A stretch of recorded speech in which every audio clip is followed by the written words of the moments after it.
సరిపోతుంది దగ్గర. Okay, thank you. ఎదురుకుంటా లైటింగా, సర్లేండి. Good morning all of you. నా పేరు నాగేశ్వరరావు. ఇదే 1998లో నేను సివిల్స్ మిస్ అయ్యాను. ఆ తరువాతను ఇదే ప్రొఫెషన్.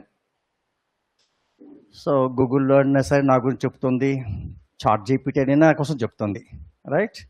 ఒక్కసారి చాట్ జీపీటీ అడిగితే నాగేశ్వరరావు మాస్టర్ విశాఖపట్నంలో ఏం చేస్తుంటారు అని కొడితే మీకు చెప్పేస్తుంది అంతా కూడా. ఓకేనా?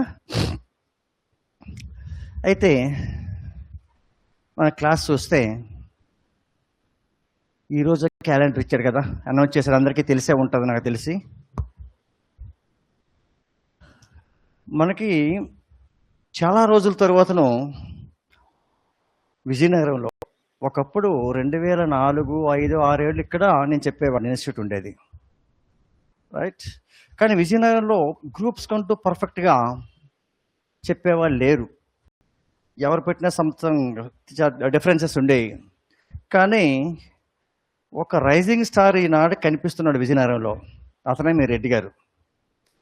కాబట్టి మన బాహుబలిలో సినిమాలో శక్తివంతుడికి మంచి ఆయుధం ఇస్తే విజయం ఎలా సాధిస్తుందో, ఈ ఫైరింగ్ స్టార్కి కాస్త ఫ్యూల్ ఇస్తే అలాగే రైజ్ అవుతారు. పైగా మన ఉత్తరాంధ్రకి ఎక్కువ ఉద్యోగాలు సాధించి పెడతారనే నమ్మకంతో నేను మాస్టర్ నా ఖాళీ లేకపోయినా సరే నేను ఇప్పుడు జరిగిన షెడ్యూల్ అనేది చూస్తే సార్కి ప్రధానంగా నేను సివిల్ సర్వీసెస్ గ్రూప్ 1కి టీచ్ చేస్తాను, గ్రూప్ 2 కూడా చెప్తాను కొన్ని టాపిక్ సబ్జెక్ట్స్ అనేవి. కాబట్టి ఏంటంటే ఇప్పుడు ముందు స్ట్రాటజీ, మీకు గ్రూప్ 2 వస్తే వచ్చే లాభం ఏంటి చెప్పండి. జాబ్ గ్రూప్ 2 కదా, ఏ జాబ్ అయినా సరే ముందు జాబ్ వస్తే వచ్చే లాభం మీకు తెలియాలా? అవునా? ఏంట లాభం చెప్పండి ఒకసారి. కనిపించట్లా? ఫస్ట్ మీ లైఫ్ స్టైల్ మారుతుంది, ఫస్ట్ మీ లైఫ్ స్టైల్ మారిపోతుంది, అంతే కదా? అంటే మీకు జాబ్ రావడం వలన మీరు ఎవరికి ఉపయోగం అంటే మీ కుటుంబానికే కాదు, మీ రాష్ట్రానికే కాదు, దేశానికి ఉపయోగమే. అది మీకు ఎకనామిక్స్లో వస్తుంది. ఎట్లా? విషవలయాలైన సర్కిల్స్ ఉంటుంది, ఓకే? పేదరిక విషవలయాలు. ఇప్పుడు మీకు జాబ్ వచ్చిందంటే మీకు జాబ్ లేదు కాబట్టి బాక్స్ పట్టుకుని వస్తున్నారు, ఏదో డ్రెస్ వేస్తున్నారు, ఆటోకి వచ్చేస్తున్నారు. వన్స్ జాబ్ వస్తే మీ లైఫ్ స్టైల్ డ్రెస్ మారిపోతుంది, బైక్ కొంటారు, పెరుగన్నం పొదలు బిర్యానీ తింటారు. మరి ఇవన్నీ చేయాలంటే ఖచ్చితంగా అవతల ఎవరో ప్రొడ్యూస్ చేయాలి కదా. అయ్యే మీరు బైక్ కొనాలి, ఎవడో ప్రొడ్యూస్ చేయాలి. అక్కడ ప్రొడ్యూస్ చేస్తున్నాడు ఏంటి? కొంతమందికి ఎంప్లాయ్మెంట్ ఇస్తున్నాడు. అంటే నీకు ఉద్యోగం రావడం ద్వారా ఎంప్లాయ్మెంట్ కొంతమంది నువ్వు ఇస్తున్నావు, అదే విషయం. అది పేదరిక విశ్వవిద్యాలయాల్లో మీకు ఎకనామిక్స్లో వస్తుంది ప్రిన్సిపల్ అది. అందుకే కీన్స్ థియరీస్లో ద ఫుల్ ఆఫ్ ఎంప్లాయ్మెంట్ అనే థియరీని ప్రపోజ్ చేస్తూ రాస్తాడు సబ్జెక్ట్స్ అంతా కూడా. కారణం ఏంటంటే సో మనకి డైనమిక్ చేంజెస్ వస్తాయి. ఫర్ ఎగ్జాంపుల్ మీరు చూడండి, అమ్మ ఒడి 15,000 వేస్తున్నారు, వేసేటప్పుడు బట్టల షాపులన్నీ కలకల్లాడతాయి, డబ్బులు పడినప్పుడు సంక్రాంతి ముందు వేస్తే. కారణం ఏంటంటే సో మనకి పర్చేసింగ్ కెపాసిటీ పెరుగుతుంది, రైట్? పర్చేసింగ్ కెపాసిటీ పెరుగుతుంది కాబట్టి సో అలా మనకి ఉంటుందన్నమాట. కాబట్టి మీకు ఉద్యోగం రావడం అనేది మీకే కాదు, మీకోసం మీరు అడ్వాంటేజ్. ఎవరికి వచ్చినా సరే ఎకానమీలో ఆ చేంజెస్ కనిపిస్తాయి మనకి, అది మీకే రావాలని నా కోరిక, అంతే, రైట్? కాబట్టి చూడండి, ఉద్యోగం రావాలంటే ముందు ఆశ కలగాలి. ఆ ఆశ ఏంటో మీకు చూపిస్తా. ఉద్యోగం వస్తే మీకు అడ్వాంటేజ్ అని మీకు తెలియదు. మీకు స్టార్టింగ్లో ఒక 60,000 శాలరీ వస్తుందండి. 60,000 మీ గ్రూప్ 2 వస్తుంది అనుకోండి, పక్కన ఇవి పక్కన వద్దు, ఓకే? ఏమా కానీ పెంచేయండి, ఇంకైతే పెంచండి, పర్లేదు, ఓకే, రైట్. కొంచెం పెంచండి, చూడండి, ఓకేనా? చూడండి, ఇప్పటికే సరిపోతుందా? ఫర్ ఎగ్జాంపుల్ మీకు 60,000 శాలరీ వస్తుందండి. మీరు సాధారణంగా ఫస్ట్లో ఫైర్ ఎక్కువ ఉంటుంది కదా, దబ్బా ఖర్చు పెడుతుంటారు. ఇంకా అంతా ఖర్చు పెట్టేయండి, ప్రతి నెల ఖర్చు పెట్టండి, ప్రతి సంవత్సరం ఖర్చు పెట్టేయండి, పైసా మిగిల్చొద్దు. మీ శాలరీ సంవత్సరానికి 3 times పెరుగుతుందండి. మీకు తెలుసో లేదో, మీ రెడ్డి గారికి అయితే తెలుస్తుంది, ఎందుకంటే ఎంప్లాయీ కాబట్టి. 2 డిఏలు ఇస్తారు, ప్రతి 6 నెలలకు డిఏ, 6 నెలలకు డిఏ ఎంత కొంత ఇస్తారు. దాని తరువాతను యాన్యువల్ ఇంక్రిమెంట్ 3% ఇస్తారు. అంటే 3 సార్లు శాలరీ పెరుగుతుంది నువ్వు ఇంట్లో కూర్చున్నా. బట్ అందుకే కదా గవర్నమెంట్ జాబ్ గాడిదని చేస్తుంది అంటారు, అది విషయం. ప్రైవేట్ జాబ్కి అది లేదు. ఎప్పుడు నీకు లే ఆఫ్ కార్డు వచ్చేస్తుందో చెప్పలేము మనం చూస్తే. కాబట్టి గవర్నమెంట్ జాబ్. మీరు ఇలాగ 3 టైమ్స్ పెంచేటప్పుడు మీ ఏజ్ ఇప్పుడు 32 అనుకుందామండి. మీకు 30 ఇయర్స్ సర్వీస్ చేస్తారు. మీకు 62 కాబట్టి రిటైర్మెంట్. ఈనాటికి మీ శాలరీ 2 లక్షలు 3 లక్షలు అవ్వచ్చు. అప్పుడు అంతా మందు తాగేసారు, ప్యాకాడేశారు, రైట్? అంతా ఖర్చు పెట్టేశారు, అంతా దహనం చేశారు. అయినప్పటికీ మీ రిటైర్మెంట్ నాటికి మీ చేతి కనీసం 10 CR వస్తుందండి, కొంచెం కాదు. ఆ 10 కోట్లని బుర్రలో పెట్టుకుని గ్రూప్కి కొట్టాలి నువ్వు, రైట్? ఈ పక్కన పెట్టి ఎన్ని కూడా. ఎందుకంటే మీకు శాలరీ వచ్చేటప్పుడు ఫస్ట్ 10 చూడండి, 60,000, 10% కట్ అయిపోద్ది, 6,000 వస్తుంది. 6,000 గవర్నమెంట్కి 6,000 కలుపుతుంది. 12,000 అనేది మీకు ఓకే డిపాజిట్ అవుతుంది అనమాట. చూస్తే నేషనల్ సెక్యూరిటీ డిపాజిటరీ లిమిటెడ్లో డిపాజిట్ అవుతుంది. అదే CPS, contributory pension scheme.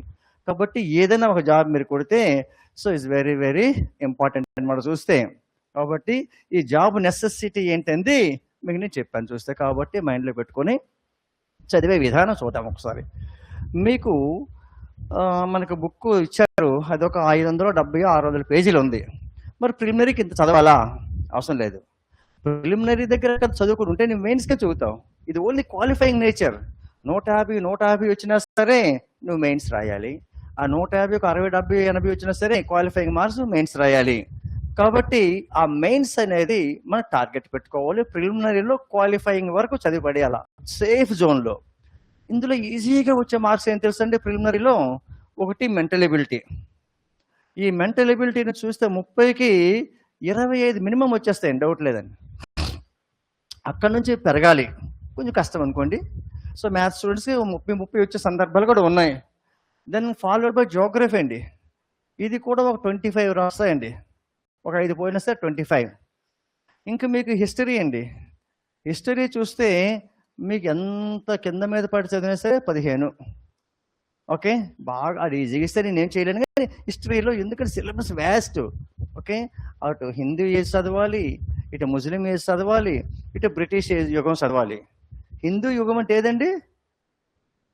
Hindu యుగం అంటే దేన్నంటారు? రొమిలా థాపర్ గారు దేని చెప్పారు? హిందూ యుగం అంటే ఏన్షియంట్ ఇండియా. ప్రాచీన భారతదేశ చరిత్ర అంతా కూడా హిందూ రాజులకి అది పరిపాలించారు. కాబట్టి హిందూ యుగం అని పేరు పెట్టారు. ఆమె చూస్తే మధ్యయుగ భారతదేశ చరిత్రని ముస్లిమ్స్ పరిపాలించారు. ముస్లిం యుగం, బ్రిటిష్ యుగం అట్లా అనమాట. కాబట్టి అవన్నీ చదివితే 15. దాని కరెంట్ అఫైర్స్ కూడా చూస్తే ఒక ఏం చదవకపోయినా సరే ఒక 15 వేసుకోండి, అవునా? ఓకే, ఇంకేముందండి? సొసైటీ. ఇది కొంచెం ఈ సొసైటీ చూస్తే ఒక్కొక్కసారి ఈజీగా ఇస్తుంటే ఒకసారి కష్టంగా ఇస్తున్నాడు. మీకు PIB ఇన్ఫర్మేషన్ ఉంది కదా, PIB నుంచి ఒక 10 బిట్లు వస్తున్నాయి. Press information bureau, current events related చూస్తే రిమైనింగ్ CN శంకర్రావు బుక్ నుంచి వస్తున్నాయి. ఇప్పుడు ఏం రావడం 10 వేసుకోండి కొన్ని, రైట్? ఇప్పుడు ఎన్ని వస్తున్నాయి చూడండి, 50 60 70 80 90 మార్కులు అండి. అంటే ఇక్కడికి వస్తే మీకు సేఫ్ జోన్లోకి వెళ్ళిపోతారు. ఇక 90 మార్కులు వస్తే సేఫ్ జోన్లోకి వెళ్ళిపోతారు. చూస్తే అంత కటాఫ్ ఉండదు. లాస్ట్ ఇయర్ 20 25 ఉంది కటాఫ్ నాకు తెలిసి, ఇంకా తక్కువ 19. కాబట్టి ప్రిలిమినరీ చూస్తే మీరు దీని మీద ఫోకస్ పెడితే ఈజీగా వచ్చే మార్క్స్ అనమాట చూస్తే, రైట్? కాబట్టి ఇప్పుడు మనం జియోగ్రఫీని స్టార్ట్ చేద్దాం ఒకసారి. చేసేటప్పుడు నా కండిషన్స్ ఏంటంటే, నిర్మోహమాటంగా నా వాయిస్ అర్థం కాకపోయినా, నా కాన్సెప్ట్ అర్థం కాకపోయినా ఇమ్మీడియట్గా అడగండి. మీ సార్ నాకు ఏం మెసేజ్ పెట్టారు తెలుసా? సార్ అవర్స్తో లిమిట్ లేదు, ప్రతి ఒక్కరికి సంతృప్తి చెందే విధంగా మీరు తీసుకెళ్ళండి. అది ఫస్ట్ నాకు ఇచ్చినటువంటి డైరెక్షన్. కాబట్టి సో ఇంతమంది జీవితాలు నా ముందున్నాయి. అఫ్కోర్స్ నా ఆన్లైన్లో ఉండే వాళ్ళు కూడా చూస్తే. కాబట్టి మీరు ఏంటంటే పర్ఫెక్ట్గా మీకు అర్థం కాకపోతే అడగండి. సో మళ్ళీ రిపీట్ చేస్తా. కాకపోతే అన్నెసెసరీ మ్యాటర్ అనేది నేను కట్ చేసేస్తాను. చాలా వరకు 90% కట్ అయిపోతుంది బుక్లో. ఎందుకంటే అంత బుక్ చదివితే మైండ్లో ఉండదు. 500 600 పేజీల కంటెంట్ మీరు చదివి మైండ్లో పెట్టాలంటే చాలా కష్టమవుతుంది. కాబట్టి ఆ కంటెంట్ కాకుండా నీట్గా ఎక్కడైతే బిట్ వస్తుందో నేను చెప్తుంటాను, అది అండర్లైన్ చేసుకుంటూ పోతే సరిపోతుంది. ప్రజెంట్ ఈరోజు ఓన్లీ బేసిక్ కాన్సెప్ట్స్ అనేవి చూద్దాం. మరి బుక్ మీరు తెస్తే ఎక్కడ రాసుకోవాలి, లేకుంటే బుక్ తీసుకురాని వాళ్ళు బుక్లో చించేసి 4 పేపర్లు ఇవ్వండి అందరు కూడా. ఓకే, లేకపోతే ఈ క్లాస్ రికార్డ్ అవుతుందమ్మా, రికార్డ్ అవుతుంది కదా, తర్వాతనే వినండి ఒకసారి, రైట్? ఎందుకంటే ఈరోజు క్లాస్ వింటేనే నెక్స్ట్ క్లాస్ అన్నిటికీ ఫౌండేషన్ ఇదే. ఈ క్లాస్ లేకపోతే నెక్స్ట్ క్లాసెస్కి వచ్చేసరికి నేను ఈరోజు క్లాస్ రెఫరెన్స్ ఇస్తాను, అది మీకు గుర్తుండాలా చూస్తే, ఓకేనా? కాబట్టి ఇప్పుడు మనం చూస్తే జియోగ్రఫీలో సిలబస్ ఏముందో చూద్దాం ఒకసారి. మరి ఇంగ్లీష్ మీడియంలో ఎవరు ఉన్నారమ్మా ఇందులో? Please. Okay, right. Terminology use చేస్తానులేండి. రైట్, ఎందుకంటే తెలుగు మీడియం నాకు ఫ్లో తక్కువ, చెప్పేవన్నీ కూడా ఇంగ్లీష్ మీడియం కాబట్టి దీని ఫ్లోకి వచ్చేసరికి నేను రాసి పెట్టుకుంటాను తెలుగు వర్షన్ అనేది, అయినప్పటికీ మన బుక్ ఉంది కాబట్టి ప్రాబ్లం కాదు. ఓకే, ఈ జియోగ్రఫీకి వచ్చేసరికి చూస్తే మనకి ఏమి రాకుండా క్లియర్గా అడగండి, అర్థం కాకపోతే ఏ ఒక్క పదమైనా సరే. మన సిలబస్లో ఏముందంటే ఒకటి జియోమార్ఫాలజీ, చూడండి తెలుగులో కూడా రాస్తాను. జియోమార్ఫాలజీ అంటే భూస్వరూప శాస్త్రం అండి, భూస్వరూప శాస్త్రం. ఈ భూస్వరూప శాస్త్రం ఒకటి. ఈ భూస్వరూప శాస్త్రానికి వచ్చేసరికి మనకి ఏ టాపిక్లో చూద్దాం. రెండవది క్లైమటాలజీ అంటే శీతోష్ణ స్థితి శాస్త్రం, శీతోష్ణ స్థితి శాస్త్రం. మూడవది చూస్తే ఓషనోగ్రఫీ సముద్ర శాస్త్రం. నాలుగవది బయోజియోగ్రఫీ జీవ భూగోళ శాస్త్రం. ఇది మనకు ఉన్నటువంటి సిలబస్ అండి. ఈ సిలబస్ అంతా ఉన్నంత ఇదంతా లేదు, కొన్ని టాపిక్స్ మాత్రమే ఉన్నాయి ఇందులో చూస్తే. ఫర్ ఎగ్జాంపుల్ భూస్వరూప శాస్త్రం చూద్దాం అసలు. ఇందులో ఏ టాపిక్స్ మన సిలబస్లో ఇచ్చాడండి? ఒకటి భూమి ఆవిర్భావము, ఓకే, అబౌట్ ది ఎర్త్ అన్నట్టు. చూడండి భూమి గురించి ఇచ్చాడు. చూడండి ఇందులో మనకు ఉన్నటువంటిది ఏంటంటే ఒకటి the earth and solar system అంటే సౌర కుటుంబం అండి. సోలార్ సిస్టమ్ అంటే సౌర కుటుంబము, ఓకేనా, సౌర కుటుంబము ఈ సోలార్ సిస్టమ్. తర్వాత ఇంటీరియర్ ఆఫ్ ది ఎర్త్ అంటే భూమి అంతర్గత నిర్మాణము.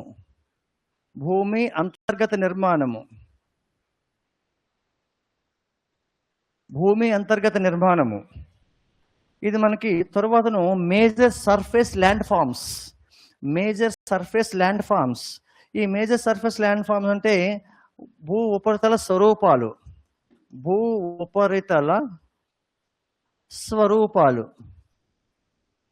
ఇది మన సిలబస్ అండి. దీంట్లోంచి అయితే ఇందులో అదనంగా మనం ఏం చదవాలి?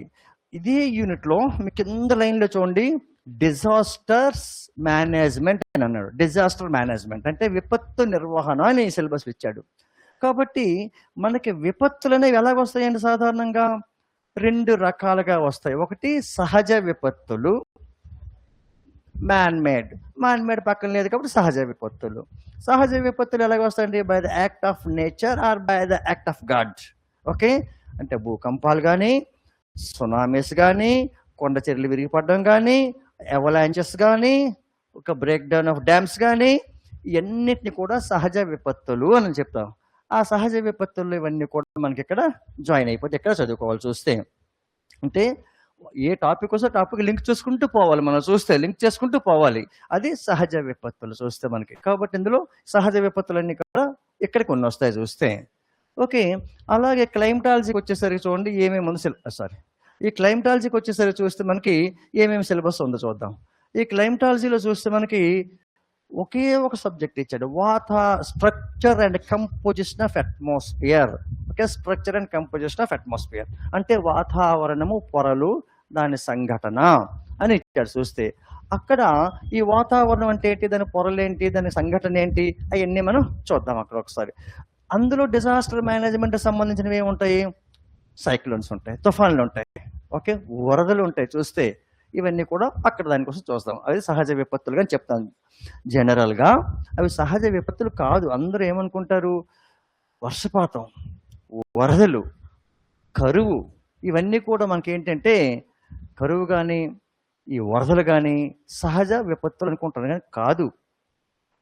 ఎందుకు కాదంటే ఒకప్పుడు ఇది ఇంతకన్నా ఎక్కువ వర్షాలు పడేవి. నేను డ్యూరింగ్ ద హై స్కూల్ అంటే ఎలిమెంటరీ స్కూల్ 75, 76, 77లో నేను ఎలిమెంటరీ స్కూల్లో చదువుకునేటప్పుడు 10 days 15 days వర్షం పడేది కంటిన్యూస్గా, అవునా? మరి అప్పుడు పెద్ద వరదలు ఏం లేవే. ఇప్పుడు చిన్నకే వరద వచ్చేస్తుంది. కారణం ఏంటి? ఇప్పుడు వర్షపాతం తగ్గింది, వరదలు పెరిగిపోయాయి. అంటే ఈ వరదలకు కారణం ఏమంటే మనిషే. ఎందుకంటే వర్షం పడేటప్పుడు లో లయింగ్ ఏరియాస్కి వెళ్ళిపోవాలి ఫ్రీగా. ఈ లో లయింగ్ ఏరియాస్ ఏవైతే ఉన్నాయో దాన్ని ఎత్తిపెట్టేస్తున్నాడు, బిల్డింగ్లు కట్టేస్తున్నాడు, ఆక్రమించేస్తున్నాడు. ఇక్కడ పడిన వర్షం ఎక్కడికి వెళ్తుంది? నీ చుట్టే ఉంటుంది. కాబట్టి వరదలు వస్తున్నాయి. కాబట్టి వరదలకు కారణం ఎవడయ్యాడు? మనిషే కదా. అందుకే వరదల్ని సోషియో న్యాచురల్ డిజాస్టర్స్ అని చెప్తావు. మానవకారక సహజ విపత్తులు కాదు, మానవకారక సహజ విపత్తులు. అదే మీ ప్రీవియస్లో ఎగ్జామ్లో ఇచ్చిన బిట్టేది, అవునా? సో ఇది నెక్స్ట్ చూస్తే ఓకే, సముద్ర శాస్త్రంలో మనకి ఏంటంటే ఒక 3 టాపిక్స్ ఉన్నాయి. ఒక టైడ్స్, ఓకే, సముద్రం అలలు ఇచ్చాడు. ఒకటి టైడ్స్, సముద్రం అలలు ఇచ్చాడు. రెండో టాపిక్ ఏమి ఇచ్చాడంటే సముద్ర ప్రవాహాలు ఇచ్చాడు.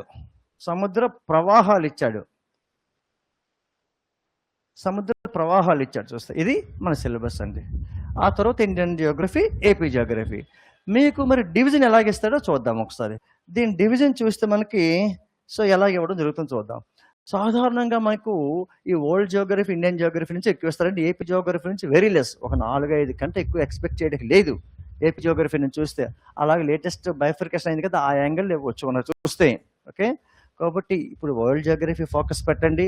గతసారి చూడండి, ఫర్ ఎగ్జాంపుల్ మీకు గ్రూప్ 1 ప్రిలిమినరీలో world geography, Indian geography, AP geography 3 ఉన్నాయి. కానీ 30 బిట్స్ చూస్తే 28 బిట్లు ఓన్లీ వరల్డ్ జియోగ్రఫీ ఇచ్చాడు. Indian geography 1, AP geography 1. అంటే ఏంటి?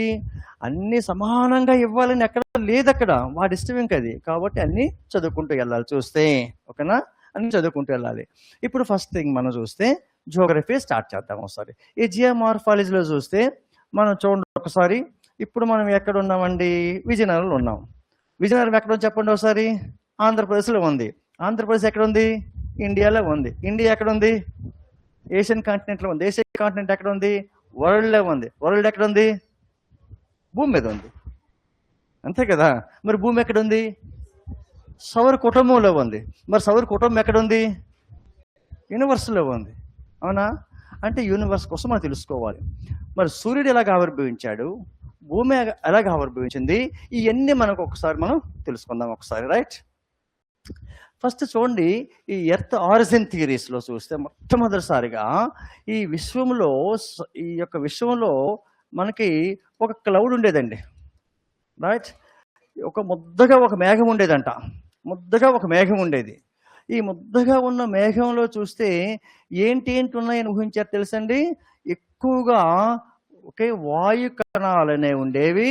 ఎక్కువగా వాయు కణాలు అంటే గేసియస్ పార్టికల్స్. వీలుంటే ఇంగ్లీష్ మీడియం అక్కడక్కడ రాసుకోండి నేమ్స్కి వచ్చేసరికి. వాయు కణాలు, డస్ట్ పార్టికల్స్, ధూళి కణాలు, ఓకే, అండ్ అదర్ పార్టికల్స్, ఇతర కణాలు అనేవి ఉండేవనేసి ఒక థియరీని ఊహించి రాయటం జరిగింది. ఇందులో ఈ థియరీలో ఈ క్లౌడ్లో ఎక్కువగా ఏమున్నాయని ఊహించారంటే దాన్ని వాయు కణాలు ఎక్కువగా ఉన్నాయని ఊహించి ఈ థియరీని రాయడం జరిగింది. కాబట్టి ఆ థియరీకి ఏమని పేరు పెట్టారండి? వాయు పరికల్పన సిద్ధాంతము, రైట్? వాయు పరికల్పన సిద్ధాంతము, గేసియస్ hypothesis. Hypothesis means is something imagination, not a practical proof. It is an imagination, right? పరికల్పన, ఒక ప్రాక్టికల్ ప్రూఫ్ లేదు. కాబట్టి ఈ సిద్ధాంతాన్ని ఎవరు రాశారండి? Emmanuel can't, right? Emmanuel can't, okay. కాబట్టి వాయు పరికల్పన సిద్ధాంతాన్ని ఎవరు రాశారని విశ్వ ఆవిర్భావ సిద్ధాంతాల్లో మనకి ఫస్ట్ థియరీగా మనకి చెప్పుకుంటామనమాట. చూస్తే ఫస్ట్ థియరీ, అవునా? ఇప్పుడు ఈ థియరీ ఆగిపోయిన తర్వాతను ఈ థియరీకి ఒక నేమ్ అనేది అసైన్ చేశారు. నెక్స్ట్ వచ్చే సైంటిస్ట్ లాప్లాస్. ఈ లాప్లాస్ అనేవారు ఈ యొక్క చిక్కగా ఉన్న ఈ క్లౌడ్కి ఒక నేమ్ అనేది పెట్టి థియరీని డెవలప్ చేశాడు. ఏమని పేరు పెట్టారండి? ఇక్కడ నీహారిక అని తెలుగులో రాస్తాను కానండి, వాడు ఇవ్వడండి, రైట్? దీన్ని నెబ్యులా అని చెప్తారు, రైట్? కాబట్టి తెలుగులో కూడా నెబ్యులా అని రాసేస్తాడు, దెబ్బైపోతాడు. కాబట్టి నీహారిక అని తెలుగు కానీ దాన్ని నెబ్యులా అని చెప్తాం. రైట్, నెబ్యులా అంటే ఈ క్లౌడ్కి ఒక పేరు పెట్టారండి, దట్స్ కాల్డ్ యాజ్ నెబ్యులా అని పేరు పెట్టి థియరీని డెవలప్ చేశాడు. ఈ థియరీ డెవలప్ చేసేటప్పుడు ఏం చెప్పాడో చూడండి, చెప్తాను మీకు. ఎప్పుడైతే ఈ థియరీ డెవలప్ చేశారు ఈయన, ఓకే, ఇప్పుడు ఇందులో డిఫరెంట్ టైప్ ఆఫ్ పార్టికల్స్ ఉన్నాయి కదా, వాయు కణాలు, ధూళి కణాలు, అదర్ పార్టికల్స్ అన్నీ ఉన్నాయి మనం చూస్తే, అవునా? ఇప్పుడు అందులో ఒకదానికొకటి గుద్దుకున్నాయంట, కొలైడింగ్ అయ్యాయి. ఏదైనా రెండు పార్టికల్స్ గుద్దుకున్నాయి అనుకోండి, ఏంటండి హీట్ అనేది జనరేట్ అవుద్ది. మాకు చెయ్యి రబ్ చేసామనుకోండి, ఉష్ణం అనేది వస్తుంది కదా, డ్యూ టు ఫ్రిక్షన్, అంటే ఘర్షణ వల్ల మనకి వస్తుందన్నమాట చూస్తే. అలాగా ఇందులో హీట్ అనేది జనరేట్ అయ్యింది. ఆ హీట్నే గుర్తుంచుకోండి, ఇంటర్నల్ ఎనర్జీ అని చెప్పాడు దాన్ని, రైట్? ఇంటర్నల్ ఎనర్జీగా చెప్పాడు చూస్తే. ఇప్పుడు ఇంటర్నల్ ఎనర్జీ ఉందా, కాన్స్టెంట్గా ఉంటుందా? ఉండదు. అప్పుడు ఈ క్లౌడ్ని తిప్పడం ప్రారంభించింది, క్లౌడ్ తిరగడం ప్రారంభించింది, రైట్? తిరిగేటప్పుడు కొన్ని కోట్ల సంవత్సరాలకి ఈ అవుట్ రిడ్జెస్ అనేవి మనకి కూల్ అయ్యాయి. ఇంటర్నల్ ఎనర్జీ అలాగే ఉందండి, ఇంటర్నల్ ఎనర్జీ మనకి అలాగే ఉంది, రైట్? కానీ అవుట్ రిడ్జెస్ కూల్ అయ్యాయి. ఇప్పుడు గ్యాసెస్ అనేవి అవుట్ రిడ్జెస్ కూల్ అయితే ఏమవుతాయండి? కాంట్రాక్షన్ అవుతాయి కదా, సంకోచిస్తాయి కదా. అలాగా ఈ అవుట్ రిడ్జెస్ అనేవి సంకోచించాయి, అంటే అది చిన్నదయ్యింది అనమాట చూస్తే, చిన్నదయ్యింది. బట్ ఇంటర్నల్ ఎనర్జీ మాత్రం చాలా ఎక్కువ ఉంది చూస్తే. కాబట్టి యాంగులర్ మొమెంటం థియరీ ప్రకారం దీని వేగం పెరిగింది. అంటే ఎట్లాగంటే, ఒక పెద్ద మీకు ఒక ఎనర్జీ ఉంది, ఒక్కసారి అప్లై చేసే ఒక సైకిల్ వీల్ తిప్పారనుకోండి, నంబర్ ఆఫ్ టైమ్స్ తిరిగిపోద్ది కదా. అదే ఎనర్జీని పెద్ద ఒక టైర్ ఉందనుకోండి, చెప్పండి, తిరగదు, ఎందుకంటే ఎనర్జీ సరిపోదు. కాబట్టి సేమ్ ఎనర్జీయే, వాల్యూమ్ మనకి బరువు తగ్గాక సైకిల్ నెంబర్ ఆఫ్ టైం తిరిగింది, ఒకేసారి అప్లై చేస్తే తిరగలేదు. అట్లానే ఇంటర్నల్ ఎనర్జీ వల్ల అంటే ఎప్పుడైతే సైజ్ తగ్గిందో దీని రొటేషన్ స్పీడ్ పెరిగింది. ఆ స్పీడ్కి ఈ చివరిలో ఉన్న పీసెస్ అనేవి ఇలాగ విశ్వంలో విసిరివేయబడ్డాయండి. ఆ విసిరివేయబడినటువంటి పీసెస్ ఏమంటారు? అవి ప్లానెట్స్, ఓకే, గ్రహాలు అనమాట. విసిరివేయబడిన పీసెస్సే గ్రహాలు. లాస్ట్ మిగిలిపోయిన ఈ పార్టే సన్ అనమాట చూస్తే. అంటే ఇప్పుడు ఏమర్థమైందండి? Sun is the parent of all the planets అని చెప్తాం. ఓకే, సూర్యుడి నుంచే ఆవిర్భవించాయి అంటే ఇప్పుడు సూర్యుడు ఎలాగ ఆవిర్భించాడు అర్థమైంది కదా. ఇది విశ్వ ఆవిర్భావ సిద్ధాంతాల్లో చూస్తే సూర్యుడు ఎలాగ ఆవిర్భించాడు అంటే మీకు ఏం చెప్తాడు ఇక్కడ? నెబ్యులర్ హైపోథీసిస్ అనేది ఎవరు రాశారు అంతవరకే. మరి దీని క్రిటిసిజమ్స్ ఉన్నాయి. ఎప్పుడు సివిల్ సర్వీస్లో మీరు జియోగ్రఫీ ఆప్షన్లు పెడితే అప్పుడు రాస్తారు దానికోసం. ఏంటి క్రిటిసిజమ్స్? మరి అన్ని సూర్యుడి నుంచి ఆవిర్భవిస్తే అన్ని గ్రహాలు వెస్ట్ నుంచి ఈస్ట్ తిరుగుతుంటే కొన్ని గ్రహాలు ఒకటి నుంచి తిరుగుతున్నాయి రివర్స్లో. ఎందుకు? ఎక్స్ప్లెయిన్ చేయాలి, క్రిటిసిజం ఇవ్వాలి. అవన్నీ డెప్త్కి మనకి అది అవసరం లేదు చూస్తే. Only fact oriented. Okay, fact oriented. ఇది నీహారిక పరికల్పన ఎవరు రాశారంటే లాప్లాస్. ఓకే, అంటే లాప్లాస్ థియరీ ప్రకారం ఏంటండి? ఈ థిక్గా ఒక క్లౌడ్ ఉండేది. ఆ క్లౌడ్ అనేది మనకి ఓకే అన్ని రకాలైన పార్టికల్స్ ఉండేవి. అవి తిరుగుతూ సో ఆ పంచ పదార్థాలు అనేవి, చివరిలో ఉన్న పదార్థాలు అనేవి విశ్వంలో విసిరివేయబడినటువంటి ఆ పీసెస్సే గ్రహాలుగా చెప్పుకుంటాం. అలాగే మనకి మిగిలిపోయిన పార్ట్ సన్ కోసం చెప్పుకుంటాం. ఇది ఒక థియరీ. ఇప్పుడు రెండో థియరీ చూద్దాం, ఇంపార్టెంట్ థియరీ. రెండో థియరీ ఏంటంటే big bang theory. Right, big bang theory. దీన్నే ఇంగ్లీష్లో రాయడం, దీని తెలుగులో మహావిస్ఫోటన సిద్ధాంతం అంటాం. కానీ అలా ఎవడు, ఎందుకంటే వాడు ఏం చెప్తున్నాడు? క్వశ్చన్ పేపర్ ఏదైనా తెలుగులో ట్రాన్స్లేషన్ తప్పుంటే ఇంగ్లీష్నే ప్రామాణికంగా తీసుకోండి అంటున్నాడు. అంటే ప్రతి ఒక్కరు ఇంగ్లీష్ తెలుగు చదువుతూ ఉండాలా? మరి క్వశ్చన్ పేపర్ ఆన్సర్ చేసేది ఎప్పుడు? ఈ పేపర్ చదవడానికి వెళ్ళట్లేదు కదా అక్కడ. కాబట్టి వాడు గతసారి గ్రూప్ 1లో చూడండి ట్రాన్స్లేషన్ ఎలా రాశాడు? భారతదేశంలో మీకు ఎన్విరాన్మెంటల్ సైన్స్లో వస్తుంది, మ్యాంగ్రూవ్ ఫారెస్ట్లు ఎక్కడ ఎక్కువగా ఉన్నాయని చెప్పాడు. మ్యాంగ్రూవ్ ఫారెస్ట్లు అంటే which of the following states mangrove forests are abundant అన్నాడు. తెలుగులో ఏమన్నాడు తెలుసా? భారతదేశంలో మామిడి తోపులు ఎక్కడ ఎక్కువగా ఉన్నాయి. తెలుగు చదివిన ఏమైపోదు. మామిడి తోటలేంటి, మామిడి తోపులేంటి, ఆ తోపులు అనే పదం చదవలేదు ఎక్కడ, మామిడి తోటలనే చదువుతారు. మ్యాంగ్రూవ్ ఎక్కడ, మామిడి తోటలు ఎక్కడ? అవునా? అయిపోయా. మ్యాంగ్రూవ్ ఫారెస్ట్ అంటే ఫస్ట్ సుందర్బన్ పెడతారు, సుందర్బన్ అంటే ఇవ్వలేదు. కన్ఫ్యూజ్ చేశారు క్వశ్చన్ని. సుందర్బన్ ఇస్తే పెట్టేసేవాళ్ళు, అది ఇవ్వకుండా నెక్స్ట్ ఇచ్చాడు. Second Gujarat, okay, third Andaman Nicobar, fourth Andhra Pradesh. అది మ్యాంగ్రూవ్ ఫారెస్ట్లు చూస్తే. అదే క్వశ్చన్ మీకు ఇంకో క్వశ్చన్ చూడండి. ఇంగ్లీష్కి తెలుగుకి మీకు డిఫరెన్సెస్ చెప్తున్నా. ఇంగ్లీష్లో కొద్దిగా ఎక్కువైన అవ్వకపోతే ఎన్ని బిట్లు పోతాయి. మీకు ఇంటర్నేషనల్ ట్రేడ్ అయిపోయిందా? అంతర్జాతీయ వ్యాపారం అవ్వలేదు. అందులో 2 అకౌంట్లు ఉంటాయండి, కరెంట్ అకౌంట్, క్యాపిటల్ అకౌంట్ 2 ఉంటాయండి. ఈ కరెంట్ అకౌంట్, క్యాపిటల్ అకౌంట్ ఎప్పుడు కూడా మన కరెంట్ అకౌంట్నే డెఫిసిట్గా చూస్తే. కరెంట్ అకౌంట్ ఎప్పుడు డెఫిసిటే వస్తుంటుంది మనకి చూస్తే. ఎప్పుడు 73, 74, అక్కడ 75 దగ్గర ఒకసారి సర్ప్లస్ వచ్చింది, రిమైనింగ్ అంతా కరెంట్ అకౌంట్ డెఫిసిటే. ఎందుకు కరెంట్ అకౌంట్ డెఫిసిట్ అంటే మనకి ఎక్కువ వస్తువులు ఇంపోర్ట్ చేసుకుంటున్నాం, తక్కువ వస్తువులు ఎక్స్పోర్ట్ చేస్తున్నాం. మన డబ్బులు విదేశాలకు వెళ్ళిపోతున్నాయి, ఇంపోర్ట్ చేసుకుంటున్నాం. అందుకే కదా 1947లో మనం ₹1 ఇస్తే అమెరికా వాడు $1 ఇచ్చేవాడు. మరి ఇప్పుడు అదే డాలర్కి మనం ₹90 పైన చేస్తున్నాక, ఎందుకంటే రూపాయి వాల్యూ పడిపోయింది. దీనికి కారణం ఏంటంటే ఇంపోర్ట్స్. ప్రధానంగా ఇంపోర్ట్స్లో మీరే, మిమ్మల్ని చేతులు దండం పెట్టేశాడు ఎవరు? ఆర్థిక మంత్రి తమిళనాడు చిదంబరం. విపరీతం గోల్డ్ కొనేస్తున్నారు, ఇంపోర్ట్ పెరిగిపోతుంది, గోల్డ్ బిల్లు. చేతులతో దండం పెట్టాడు, గోల్డ్ కొన ఆపండం అనేసి. నువ్వు గోల్డ్ కొన్నట్టు కాదు, దేశానికి ద్రోహం చేస్తున్నావు, దేశానికి ఉగ్రవాదంలో తయారవుతున్నారు. అవునా? లాస్ట్కి వెనలా ఏం చేశాడు? షాపుల మీద ఛార్జ్ పెంచాడు, వాళ్ళు క్లోజ్ చేశారు. బంగారం ఇంపోర్ట్ తగ్గింది. అమ్మ గుండె మీద చేయలేసుకున్నాడు. ఒకసారి రూపాయి బలపడింది, ఆయనకి అదే కావాలి. రూపాయి అలా కింద జారిపోతా ఉంది చూస్తే. ఇప్పుడు కూడా సేమ్ అదేనండి. బంగారం కానీ బ్యాన్ చేస్తే ఇండియా కొంత స్ట్రెంథన్ అయిపోతుంది ఖచ్చితంగా. బంగారం ద్వారా విపరీతమైనటువంటి డబ్బు మన దేశం నుంచి ఇంకో దేశం వెళ్ళిపోతుంది. ప్రపంచంలో ఎవరండి బంగారం నెత్తి మీద వేసుకొని తిరుగుతారు? వాడి మీద ఎవరెవరు? అందరు ఇన్వెస్ట్మెంట్ కూడే. మనం తీసి అక్షయ తృతీయ వచ్చిందా మే నెలలో కొని లోపల పెట్టే. అక్షయ తృతీయకి పంతులు కూడా తప్పుడు సమాచారం ఇచ్చారు. అక్షయం అంటే ఎప్పటికీ క్షయం కానిది, ఎప్పటికీ నశించిపోయింది. బంగారం నశించిపోదా? ఓకే, అలాంటి కార్యక్రమాలు చేయాలంటారు అక్కడ వేదంలో ఉంది చూస్తే.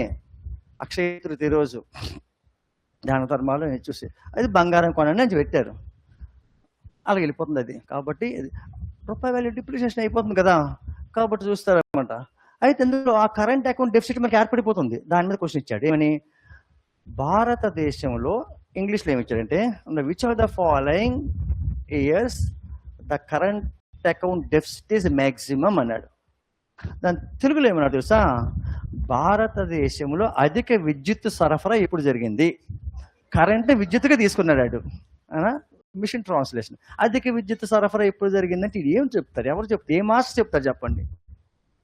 అందుకే ఇలాంటి ప్రాబ్లమ్స్ అని గ్రూప్ 1 పేపర్లో చూడండి. అవి డిలీట్ చేయమన్నారు. ఎందుకంటే మేము డిలీట్ చేయము, ఎందుకు? ఇంగ్లీష్లో కరెక్ట్ ఇచ్చాం కాబట్టి. అలాగ ఉంటుంది. అందుకే కొన్ని టెక్నాలజీని మీరు తెలుసుకోవాలి చూస్తే కంపల్సరిగా. ఇప్పుడు నెబ్యులర్ హైపోథిసిస్ అన్నాడు, నేను హార్గన్ చెప్పాను, అక్కడ నెబ్యులర్ అంటే తెలియదు, పోయింది బిట్ ఇంకా. అవునా? అందుకే బిగ్ బ్యాంగ్ థియరీ, ఈ మహావిస్ఫోటన సిద్ధాంతము. ఈ మహావిస్ఫోటన సిద్ధాంతంకి వచ్చేసరికి ఇది కూడా మళ్ళీ సేమ్ మధ్యలో ఉన్నటువంటి నేహార్గినే తీసుకున్నారండి. ఈ నేహార్గినే తీసుకొని దీనికి ఎలాగ ఏర్పడిందని చెప్పారంటే, ఇది ఒక సింగిల్ యాటమ్తో ఏర్పడింది అన్నాడండి. దీని ఒక సింగిల్ యాటమ్తో ఏర్పడింది. కాబట్టి ఈ సింగిల్ యాటమ్తో మనకి ఏర్పడిందని దాన్ని, ఆ కాన్సెప్ట్ని సింగ్యులారిటీ అని చెప్పారండి. రైట్? సింగ్యులారిటీ తెలుగులో లేదు. సింగ్యులారిటీ అంతా కూడా ఈ నేహారికంతో ఒక సింగిల్ యాటమ్తో ఏర్పడింది, దాన్ని సింగ్యులారిటీ అని చెప్పాడు. ఆ సింగ్యులారిటీకి ముందు చెప్పిన శాస్త్రవేత్తలు. ఇప్పుడు ఆ సింగ్యులారిటీకి ఈ యొక్క బిగ్ బ్యాంగ్ థియరీలో అబ్బే జార్జ్ లెమిత్రీ, రైట్, అబ్బే జార్జ్ లెమిత్రీ అనేవాడు బెల్జియం సైంటిస్టు. ఈయన ఏం పేరు పెట్టారండి? Primordial matter. దీనికే మరొక పేరు ఏం పెట్టారంటే primordial matter.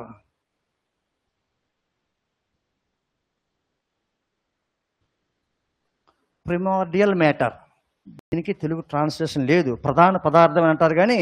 So primordial matter అంటే ఈ విశ్వమంతా కూడా ఒకే కణంతో ఏర్పడింది. దానికి సింగులారిటీ, ఓకే, సింగిల్ యాటమ్ అన్నారు కాబట్టి దాన్ని సింగులారిటీ అని చెప్తున్నారు థియరీ. ఆ సింగులారిటీ థియరీకి ఈ పదార్థానికి క్లౌడ్కి ఈయన ఏం పేరు పెట్టారంటే ప్రిమార్డియల్ మ్యాటర్ అంటే ప్రధాన పదార్థము అని అర్థం. అంటే విశ్వం ఏర్పడడానికి ప్రధాన పదార్థం ఏంటంటే ఈ నెబ్యులా అనమాట. చూస్తే ప్రధాన పదార్థం అని పేరు పెట్టారు. ఓకే, ఆయన ఏం పేరు పెట్టారండి? క్యాంట్ గేసెస్ అయిపోతుంది, స్వేర్ ఏం పెట్టలా. లాప్లాస్ ఏం పేరు పెట్టారు? నిహారిక అని పేరు పెట్టారు, నెబ్యులా అని పేరు పెట్టారు. ఈయన ఏం పేరు పెట్టారు? ప్రిమార్డియల్ మ్యాటర్ అని పేరు పెట్టారు. రైట్, చూడండి, ఆ పేర్లు ఇంపార్టెంట్. చూస్తే అందరూ యాక్సెప్ట్ చేసింది ఇదే, ఈ ప్రిమార్డియల్ మ్యాటర్ అందరూ యాక్సెప్ట్ చేస్తారు చూస్తే. కాబట్టి ఈ ప్రిమార్డియల్ మ్యాటర్లో చూస్తే లోపల మనకి ఇంటర్నల్ ఎనర్జీ ఉందని చెప్పాం కదండి. స్టార్టింగ్ ఇంటర్నల్ ఎనర్జీ ఉందని చెప్పాను. ఆ ఇంటర్నల్ ఎనర్జీ వల్ల ఎక్కువై అది బ్లాస్ట్ జరిగింది. బిగ్ బ్యాంగ్, మహా విస్ఫోటనం జరిగేటప్పుడు విశ్వంలో ఇలాగ పీసెస్ అనేవి విసిరవేయబడ్డాయి అనమాట. చూస్తే విసిరవేయబడ్డాయి. ఆ పీసెసే ప్లానెట్స్ అనమాట. చూస్తే ఇవే గ్రహాలుగా మనకి చెప్పుకోవడం జరుగుతుంది. చూస్తే అవునా, అంటే గ్రహాలు ఏర్పడడానికి ఒక మంచి సిద్ధాంతం ఇది. చూస్తే ఇప్పుడు ఎవరు చెప్పినా సరే ఇంతవరకు వ్యాలిడ్ థియరీస్ అండి, ఇక పెద్ద వ్యాలిడిటీ థియరీస్ ఉన్నాయి. Jeans and Jeffreys tidal hypothesis, okay, interstellar dust theory, Otto Schmidt, అవన్నీ మీ దాంట్లో టికప్ చేస్తాం బుక్ వచ్చేటప్పుడు చూస్తే. ఓకే, అలాగే చూస్తే ఇంకా నెంబర్ ఆఫ్ థియరీస్, బట్ ఇంతవరకు ఇంపార్టెంట్ థియరీస్ చూస్తే దీని మీద ఫోకస్ పెడతాడు. ఇప్పుడు చూడండి, లాస్ట్లో ఉండిపోయిన పార్ట్ ఏమని చెప్తామండి? సన్, అంతే కదా, సన్గా చెప్తాం. చూస్తే ఇక్కడ చూడండి, ఈ థియరీ డెవలప్ చేసేటప్పుడు ఇక్కడ పెద్ద బ్లాస్ట్ జరిగిందని చెప్పాను కదా. ఈ బ్లాస్ట్ జరిగింది, మహా విస్ఫోటనం జరిగింది. ఈ విస్ఫోటనం జరిగేటప్పుడు ఇక్కడ టెంపరేచర్ ఎంత ఉంటుందని ఎక్స్పెక్ట్ చేసే తెలుసా? నేను 1,00,000 డిగ్రీల సెంటిగ్రేడ్ ఉంటుందంట. 1,00,000 డిగ్రీల సెంటిగ్రేడ్ ఉంటుందని ఎక్స్పెక్ట్ చేశాడు. ఆ 1,00,000 డిగ్రీల సెంటిగ్రేడ్ ఉన్నప్పుడు 1,00,000 డిగ్రీల సెంటిగ్రేడ్ ఉన్నప్పుడు ఇది బ్లాస్ట్ అయింది. బ్లాస్ట్ అయ్యేటప్పుడు అక్కడ కొన్ని పార్టికల్స్ ఉన్నాయి కదా, ఇవన్నీ కూడా సింగిల్ యాటమ్ అని చెప్పాం కదా. ఆ పార్టికల్స్ అనేవి స్పేస్లో ఇప్పటికీ వెళ్తున్నాయి, ఇప్పటికే ట్రావెల్ చేస్తున్నాయి. యాజ్ ఆన్ టుడే మన చుట్టూ స్పేస్లో ఉన్నాయి ఆ పార్టికల్స్ అనేవి. ఇప్పుడు ఆ పార్టికల్ కానీ పట్టేసామనుకోండి, అసలు విశ్వ ఆవిర్భావం ఎలా జరిగిందో తెలిసిపోతుంది. ఇప్పుడు మోడర్న్ సైంటిస్టుల కోసం డౌట్ అదే, మీకు సైన్స్ అండ్ టెక్నాలజీలో వస్తుంది, చూసుకోండి. చూడండి, ఇప్పుడు ఏంటి, ఇది మోడర్న్ టెక్నాలజీకి వచ్చేసరికి మనకేంటి, అసలు విశ్వం ఎలాగ ఆవిర్భవించింది? ఏదో ఒక సింగిల్ యాటమ్ ఉందని చెప్పారే, ఆ యాటమే విశ్వ ఆవిర్భావం మూలం అని చెప్పారే, ఆ యాటమ్ ఏది? అది కావాలి ఇప్పుడు నాకు అని ఇప్పుడు మోడర్న్ సైంటిస్ట్కి వచ్చిన డౌట్. దాన్నే హెడ్డింగ్ పెట్టండి, modern big bang theory. Modern big bang theory. Okay, ఈ మోడర్న్ బిగ్ బ్యాంగ్ థియరీకి వచ్చేసరికి వెరీ వెరీ ఇంపార్టెంట్ మీకు science and technology point of వ్యూలో. ఎందుకంటే దీని ఎయిమ్ ఏంటి, దీని యొక్క ఉద్దేశం, ఓకే, ఉద్దేశం ఏంటంటే, సో దీని యొక్క ఉద్దేశం టు డిటెక్ట్ ద విశ్వం ఎలాగ ఆవిర్భవించింది, ఓకే, విశ్వ ఆవిర్భావం యొక్క రహస్యాలు తెలుసుకోవడం. Okay, to detect the space secrecy, how the space was formed, right. ఇది విశ్వ ఆవిర్భావ రహస్యాలను తెలుసుకోవడానికి ఉద్దేశించింది, దీని ఉద్దేశం అది. ఓకే, విశ్వ ఆవిర్భావాలు ఓకే గురించి తెలుసుకోవడానికి దీన్ని ఉద్దేశించిందిగా చెప్తామన్నమాట. చూస్తే అయితే ఇప్పుడు ఈ ఎక్స్పెరిమెంట్ అనేది మనం ప్రూవ్ చేయాలనుకోండి, ప్రూవ్ చేయలేంత టెంపరేచర్ ఎంత కావాలండి? 1,00,000 కావాలి. 1,00,000 డిగ్రీల సెంటిగ్రేడ్ ప్రొవైడ్ చేయాలంటే కదా, 1,00,000 డిగ్రీల సెంటిగ్రేడ్ ప్రొవైడ్ చేయాలి మనం. చూస్తే టెంపరేచర్ని ఏమంటే ఇప్పుడు 1,00,000 డిగ్రీల సెంటిగ్రేడ్ భూమి మీద ప్రొవైడ్ చేస్తే ఉండగలమా లేదా?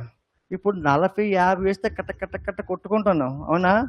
కాబట్టి అంత మెస్ అయిపోతాం. మరి ప్రొవైడ్ చేయాలి, ఆ పార్టికల్ కనుక్కోవాలి, అది వెళ్తుంది అనమాట. దానికి ఒక ఎక్స్పెరిమెంట్ చేశారండి. ఆ ఎక్స్పెరిమెంట్ చేసేటప్పుడు భూమి లోపల ఒక పెద్ద ట్యూబ్ పెట్టారు, 27 కిలోమీటర్ల ట్యూబ్ పెట్టారు.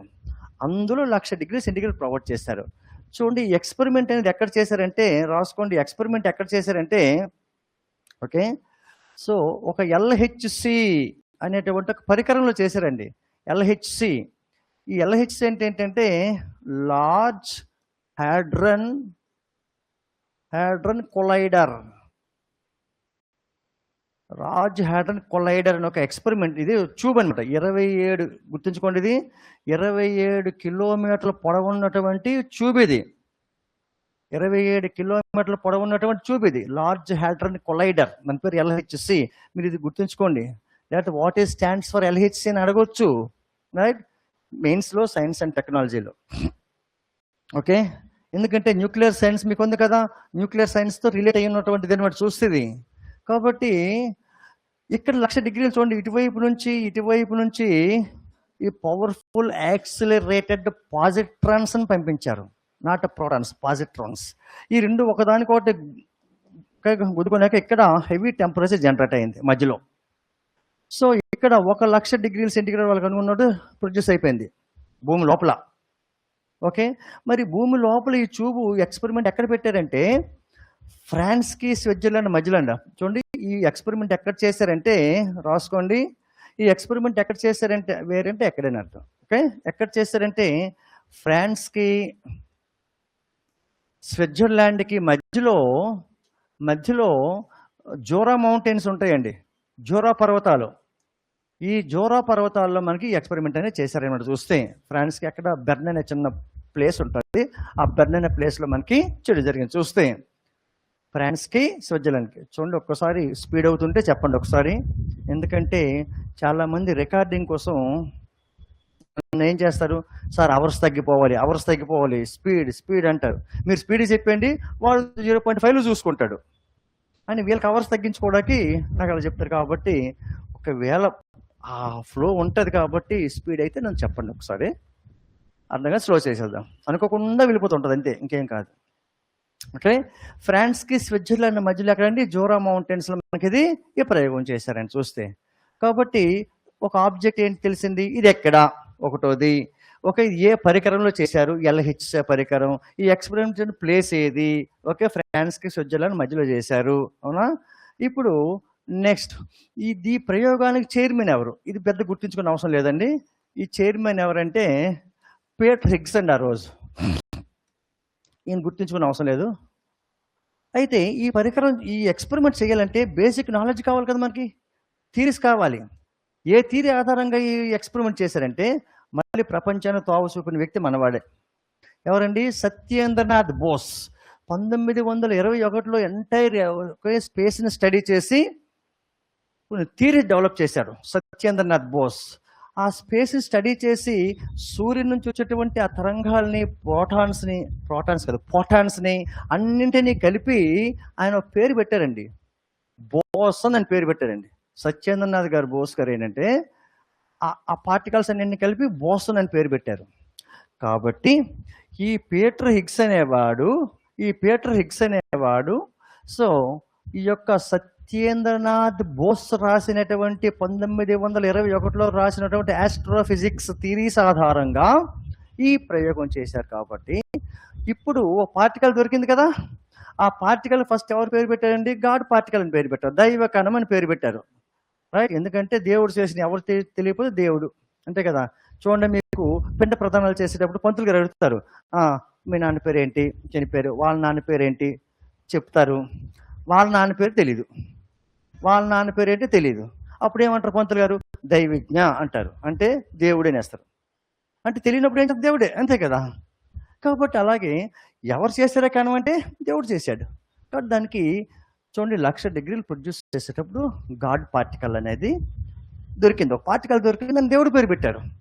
అయితే ఇప్పుడు ఈ గాడ్ పార్టికల్ అనేది దేవుడు చేశాడు, కానీ మరి నేను కనిపెట్టాను కదా, మరి ఈయన థియరీస్ వల్లే కదా నేను కనిపెట్టాను, కాబట్టి దేవుడి పేరు వద్దు, మన పేరు పెట్టుకుందాం అనేసి పేరు మార్చేశారు. ఆ పేరు ఏంటంటే, వీడి పేరులో హిగ్స్ని, ఈయనతో బోసన్ని, దీన్ని ఈ పార్టికల్ పేరే హిగ్స్ బోసన్ అని పేరు పెట్టారండి. ఇది మీకు ఇంపార్టెంట్. ఇదే గతసారి సివిల్స్లో what is the meaning of boson అని అడిగాడు. ఓకే, బోసన్ అంటే ఏంటి అంటే దాని వెనక 1921లో చరిత్ర ఉంది అక్కడ, ఓకేనా? ఇది అర్థమైందా? సో గాడ్ పార్టికల్కి ఏం పేరు పెట్టారంటే మోడర్న్ బిగ్ బ్యాంగ్ థియరీలో హిగ్స్ బోసన్. హిగ్స్ ఎవడు, బోసన్ అంటే ఏంటంటే మీకు అర్థమైంది కదా, అదనమాట చూస్తే. కాబట్టి ఈ మోడర్న్ బిగ్ బ్యాంగ్ థియరీ ఇదనమాట. అయితే ఈ ప్రయోగం అంతా ఏదో ఒక ఆర్గనైజేషన్ వల్ల చేయాలి కదా, ఆర్గనైజేషన్ పేరు ఏంటంటే సెర్న్ అండి. ఆర్గనైజేషన్ పేరు రాసుకోండి. ఆర్గనైజేషన్ పేరు చూస్తే అంటే చూడండి, పర్లేదు, ఆర్గనైజేషన్ అట్లా ఇంగ్లీష్ పదాలు రాస్తే అర్థమవుతున్నాయి కదా, రైట్. సంస్థ లేకపోతే రాసుకోండి. Okay, organization. ఈ ఆర్గనైజేషన్ చూస్తే సెర్న్ అండి, ఇది కూడా గుర్తుంచుకోండి. మళ్ళీ మీకు సైన్స్ అండ్ టెక్నాలజీలో ఫస్ట్ యూనిట్లో న్యూక్లియర్ ఎనర్జీ ఉంది, అక్కడ వస్తుంది ఇది. Okay, CERN, centre for European nuclear agency అని చెప్తారండి, right. Centre for European nuclear agency, ఇది సెర్న్ అనే ఆధ్వర్యంలో జరిగింది. ఇక్కడ చూస్తే చూడండి, వెరీ బేస్ నుంచి లాక్కొస్తున్నాను. మీకు కొంచెం డెప్త్ వెళ్తూ ఉంటాను, అర్థం కాకపోతే అడగండి. సో ఇక్కడికి ఇది బిగ్ బ్యాంగ్ థియరీ. ఇలాంటి థియరీస్ అనే విశ్వ ఆవిర్భావ సిద్ధాంతాల ప్రకారం మనకి ఏంటంటే సూర్యుడు ఏర్పడ్డాడు, సూర్యుడి నుంచి గ్రహాలు ఏర్పడ్డాయని తెలిసింది. కాబట్టి the sun is the parent of all the planets అనేసి మనం చెప్పుకుంటాం. చూస్తే at the time of formation there is 9 planets are there. At present 8 planets are there. Now Pluto is deleted from the solar system అని చెప్తామని మనం చూస్తే. ఎందుకు delete చేశారో తర్వాత చూద్దాం అది. ఓకే, అయితే 9 గ్రహాలు, 9 గ్రహాల్లో అనుకోండి ఒక క్షణం, ఇప్పుడు 8 ఉన్నాయి కదా, 8 గ్రహాల్లో అతి ప్రమాదకరమైనటువంటి గ్రహం ఏదండి మీ ఐడియా ప్రకారం? శని గ్రహం, అంతే కదా.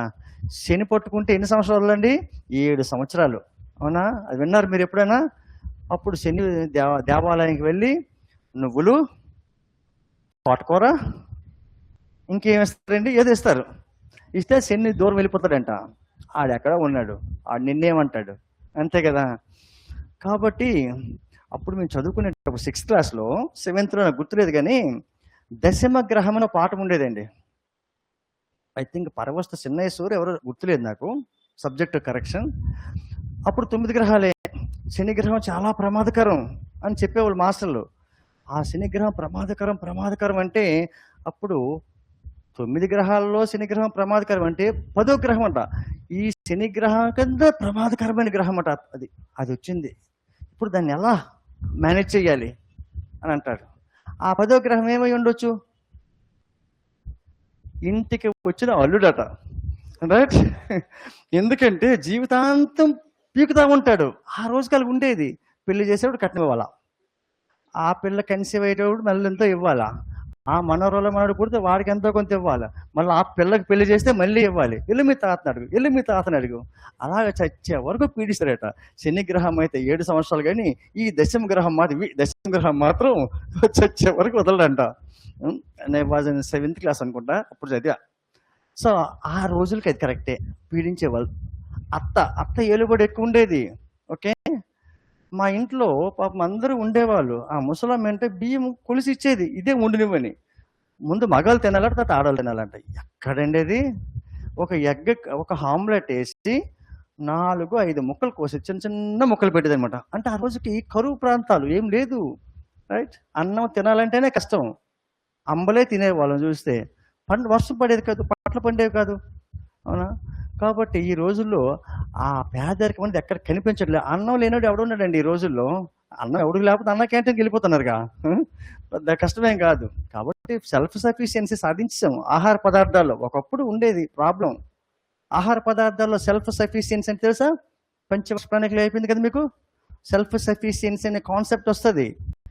సెల్ఫ్ సఫిషియన్సీ ఎప్పుడు సాధించామండి అంటే మనకి కావలసిన ఆహార పదార్థాలను మనం పండించుకోవాలి, అదే సెల్ఫ్ సఫిషియన్సీ. అంతకుముందు మనం అమెరికా నుంచి ఇంపోర్ట్ చేసుకునే వాళ్ళం, PL 480 కింద గోధుమలు ఇంపోర్ట్ చేసుకునే వాళ్ళం చూస్తే, పబ్లిక్ లా 480 కింద.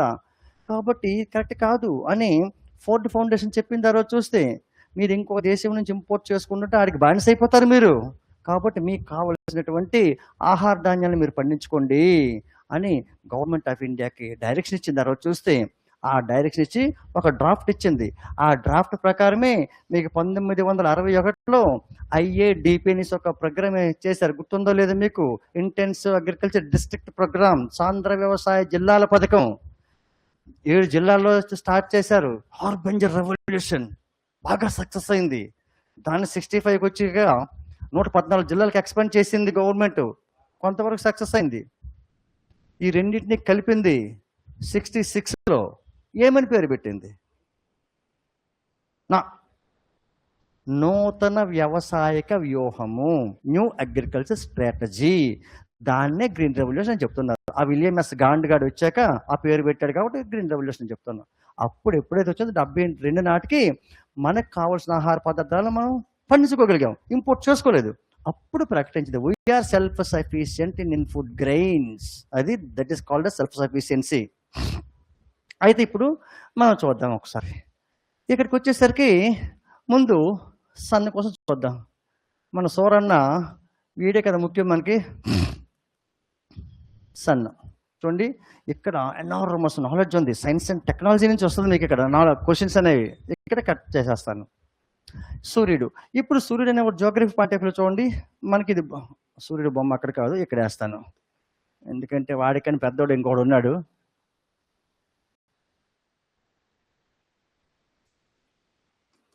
సన్, ఇది ఎర్త్.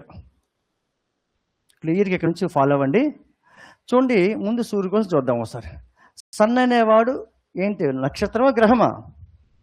ఒక నక్షత్రం. నక్షత్రం అంటే ఏమిటి? స్వయంగా ప్రకాశించే శక్తి ఉన్న ఏ వస్తువైనా ఒకే నక్షత్రమే. Any self luminous body is called a star. Self luminous, స్వయంగా ప్రకాశించే శక్తి ఉన్నటువంటిది. అయితే why the sun is self-luminous? What things are happening in the sun's atmosphere? Which reactions are taken place in the sun's atmosphere? ఏ చర్య జరుగుతుంది ఇక్కడ అంటే, ఏ చర్య జరుగుతుందండి? కేంద్రక సంలీనము. ఇది కాదు గుర్తుంచుకోవాల్సింది, ఇది గుర్తుంచుకోండి. న్యూక్లియర్ ఫ్యూజన్, ఇది గుర్తుంచుకోవాలి. రైట్? వాడు తెలుగులో రాస్తాడు ఫ్యూజన్. కేంద్రక సంలీనము లేదా సమ్మేళనము. ఓకే, సమ్మేళనం అన్నా సంలీనం అన్నా కలిసిపోవటమే, ఫ్యూజన్ అన్నా కలిసిపోవడమే. అంటే ఏంటి? Both nucleuses are combine to join and gives energy is called a fusion reaction. Okay, అంటే ఏంటి? రెండు కేంద్రకాలు కలిసిపోవటం ద్వారా శక్తి విడుదలైతే దాన్ని కేంద్రక సంలీనము అని చెప్తారు. మరి ఇక్కడ ఏ ఏ కేంద్రకాలు కలిసిపోతున్నాయి? ఇందులో ఎక్కువగా గ్యాసెస్ ఏంటి? హైడ్రోజన్ మరియు హీలియం. అయితే ఇక్కడ ఏ కేంద్రకాలు కలుస్తున్నాయి? ఏదో రెండు కేంద్రకాలు కలిసిపోవడం ద్వారా శక్తి విడుదల అవుతుంది. అక్కడ ఎక్కువ హైడ్రోజన్ ఉంది 71% అనుకోండి, ఇక్కడ హీలియం ఉంది 26 అనుకోండి. కాబట్టి ఇక్కడ హైడ్రోజన్ కేంద్రకాలు హీలియం కేంద్రకాలే కదా ఉన్నాయి. ఇప్పుడు ఏ రెండు కేంద్రకాలు కలిసిపోవడం శక్తి విడుదల అవుతుంది మీ ఐడియా ప్రకారం? అమ్మా, హైడ్రోజన్ హీలియం. మీరేమంటారు? అదే అంటారా? గట్టి చెప్పండి అమ్మా. కరెక్ట్ ఆన్సర్ అక్కడ నుంచి వచ్చింది. హైడ్రోజన్ హైడ్రోజన్ హైడ్రోజన్ అంతేనా? చెప్పావు కానీ కాన్ఫిడెన్స్ లేదు.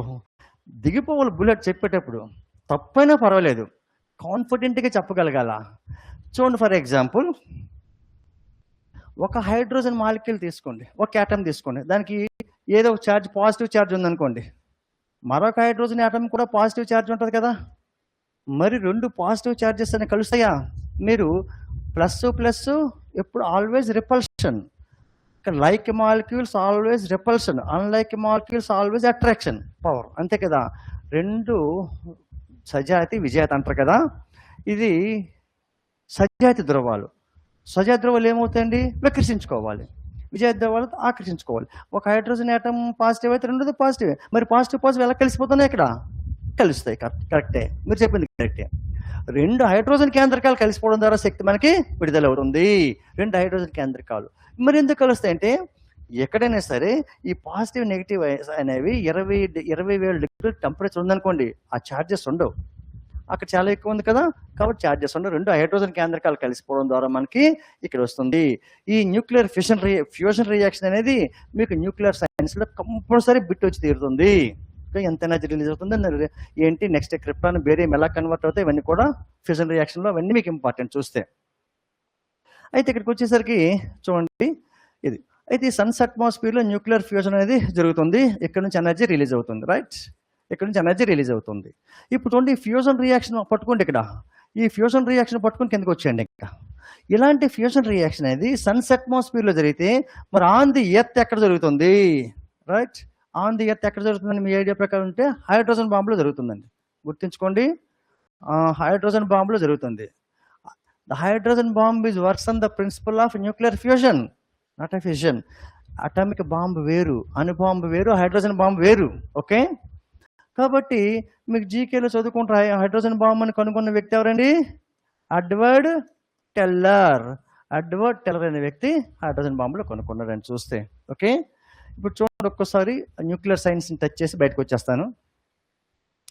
కేంద్రక చర్యలు అనేవి 2 రకాలుగా ఉంటాయండి. చాలా చాలా ఇంపార్టెంట్ ఇది. కేంద్రక చర్యలు అనేవి 2 రకాలుగా ఉంటాయి. ఇవి అయిపోయిందా మీ సిలబస్ అక్కడ? అయిపోయింది కదా, అయితే ఫాస్ట్ కొట్టేస్తాను. కేంద్రక చర్యలు అనేవి 2 రకాలుగా ఉంటాయి. ఒకటి fusion reaction, 2 fission reaction. Okay, ఇది కేంద్రక విచ్చిత్తి అని చెప్తారండి. కేంద్రక విచ్చిత్తి, అవునా? కేంద్రక విచ్చిత్తి అని చెప్తాం. అంటే ఒక కేంద్రకం 2గా విడబడి శక్తి విడుదలైతే దాన్ని కేంద్రక విచ్చిత్తి అని చెప్తాం చూస్తే. Okay, 1 nucleus is split up into 2 or more and gives energy. It's called as a nuclear fission. కాబట్టి ఈ ఫిజన్ రియాక్షన్ ఎక్కడ జరుగుతుందండి సాధారణంగా? Atomic bomb. ఇంకెక్కడ జరుగుతుంది? న్యూక్లియర్ రియాక్టర్లో జరుగుతుంది. Atomic bomb and nuclear reactor, అంతే కదా. ఫిజన్ రియాక్షన్ అది మీకు అయిపోయింది కాబట్టి మీకు ఫాస్ట్ కొట్టేస్తాను ఇక్కడ. కాబట్టి ఇక్కడ చూడండి, అటామిక్ బాంబు, న్యూక్లియర్ రియాక్టర్ 2 కూడా కేంద్రక విచ్చిత్తి అనే చర్య వలన మనకి ఎనర్జీ రిలీజ్ అవుతుంది. కాకపోతే డిఫరెన్స్ ఏంటి రెండింటికి? ఇందులో చైన్ రియాక్షన్ మనం కంట్రోల్ చేయలేం. అటామిక్ బాంబులో ఒకసారి న్యూట్రాన్ స్ప్లిట్ అయిందంటే దాన్ని ఆపే శక్తి లేదు మనకి. ఇంకా గ్రెనేడ్స్ వస్తే విసిరాడు, పన్ను ఇలా పీకుతారు, పిన్ను 2 కలిసి పేలిపోతుంది అనమాట. అట్లాగే అనమాట, న్యూట్రాన్ విఘటన చెందాక పేలిపోతుంది. అందుకే దీనిలో జరిగే చర్య ఏంటండి? అన్కంట్రోల్డ్ చైన్ రియాక్షన్, అనియంత్రిత గొలుసు చర్య జరుగుతుంది. శృంఖలాలు పెరిగిపోతాయి, బట్ ఇందులో మనం కంట్రోల్ చేయొచ్చు. న్యూట్రాన్ల వేగం పెరుగుతుంది అనుకోండి, పెరుగుతుంటే న్యూట్రాన్ల వేగం తగ్గించకపోతే అది మరొక అనుభవం అయిపోద్ది. What happened in Chernobyl? Blast అయిపోయిందిగా, న్యూక్లియర్ రియాక్టర్ మొత్తం బ్లాస్ట్ అయిపోయిందిగా. కాబట్టి న్యూక్లియర్ రియాక్టర్లో ఎప్పుడైతే న్యూట్రాన్ల వేగం ముందుకు స్పీడ్గా వెళ్తుందో అప్పుడు హెవీ వాటర్ యాడ్ చేస్తుండాలి. హెవీ వాటర్ అంటే ఏంటండి? భారజలం అనే హైడ్రోజన్ ఐసోటోపే కదా, 2 ఐసోటోప్. డ్యూటీరియం, ట్రిటియం, ప్రోటియం, అందులో డ్యూటీరియం ఆక్సైడ్ అనేది మనం యాడ్ చేయాలి. అప్పుడు న్యూట్రాన్ వేగం, వెళ్ళే వేగం తగ్గుతుంది. ఎందుకు పెరుగుతుందంటే ఎక్కువ విద్యుత్ ఉత్పత్తి అంటే పెరుగుతూ ఉంటుంది. చూస్తే ఇంకా పెరుగుతున్నాయి అనుకోండి, ఎక్సెస్ పెరిగిపోతున్నాయి అనుకోండి, అప్పుడు ఏం చేయాలి? ఆ పెరిగిపోయినవన్నీ బయటకి అబ్జర్వ్ చేసేయాల. దాన్నే నియంత్రణ కడ్డీలు అని చెప్తారు, కంట్రోల్ రాడ్స్. ఆ కంట్రోల్ రాడ్స్కి ఏం వాడతారండి? బోరాన్ కానీ, స్టీల్ కానీ, క్యాడ్మియం కానీ వాడతారు, మీకు తెలిసిందే, రైట్? కాబట్టి ఇక్కడ నేను ఎందుకు చెప్తున్నానంటే దానికి లింక్ ఉంది, అందుకే నేను చెప్తున్నాను. ఇప్పుడు అన్ని న్యూక్లియర్ రియాక్టర్ల యొక్క ఉద్దేశం ఏంటండి? ఎలక్ట్రిసిటీ ప్రొడక్షనే కదా, ఎలక్ట్రిసిటీ ప్రొడక్షన్.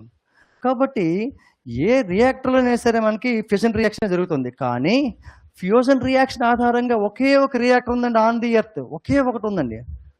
దాని పేరేంటి మీకు తెలుసు? ITER. ఓకే, అక్కడ మీకు వస్తుంది, న్యూక్లియర్ సైన్స్లో ఇక్కడ వస్తుంది. ఫ్యూజన్ రియాక్షన్ ఆధారంగా లేదా కేంద్రక సంలీనం ఆధారంగా భూమి మీద ఉన్న ఆన్ ది ఎర్త్ ఒకే ఒక reactor, that is called ITER. అది రాసుకోండి, ఇంటర్నేషనల్